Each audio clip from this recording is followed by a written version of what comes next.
So my name is Joanne, and I was on the flight from Portland to Ontario that was going on January 5th that had the accident, unfortunately. We had left Portland, but I actually was quite tired. So I had fallen asleep before the plane even took off. And then all all of a sudden, during the middle of my slumber, the person next to me, I was in the middle and there was something to the right and to the left. She opened the window and there was a big pop sound. So I thought it was due to the window on our side. And then all of a sudden the oxygen masks just came down and there was a voice over the intercom that was like, everybody put your oxygen masks on, make sure to put yours on before you help somebody else. And so everybody was kind of scrambling, not sure what was going on.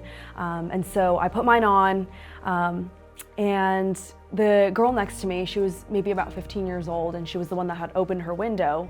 She started having a panic attack, and so she wasn't really able to get her mask on. And so once I had mine on, I kind of leaned over, helped her with hers. The flight attendant came back on and she was like, everybody, just, we're gonna be okay, just keep your oxygen masks on. Nobody really told us what was going on. We didn't really hear from the pilot for maybe 5 minutes. Lo and behold, there was a big chunk of the plane that had fallen off towards the back of the plane, and I was maybe 10 rows up. So I didn't actually know what was going on until after the flight. The flight attendant was kind of going up and down the aisle maybe once or twice, and once she got to the back, I think she saw it and she started being like, okay, everybody, sit down, put your seatbelts on. But there were parents towards the front of the plane where their kids were in the back, and the parents were like, I need to go make sure that my kid is okay. And the flight attendant was like, no, you need to sit down, get your seatbelts on. I'm kind of an adrenaline junkie. So when that happened, I was kicked into gear. I was like, okay, what can I do to maintain kind of the peace and what we can during this really difficult time? The girl next to me, maybe a few minutes in, she was like, actually, I don't know how to work the seatbelt. And I was like, your seatbelt was off this whole time? And so I was leaning over and helping her. And again, she was kind of in the middle of a panic attack. And I was like, okay, do you need to hold my hand? And so we were holding on. I was probably holding onto her hand tighter than she was holding onto mine. I didn't say much, though I wanted to.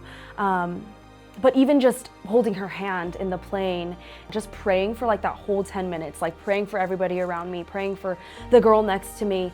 And so helping her, I don't know, I just felt a very deep sense of even though I can't do much right now, I am doing what I can, at least for this one individual.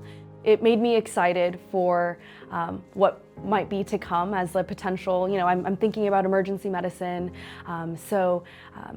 Yeah, being able to handle those stressful situations and kind of walk somebody else through it.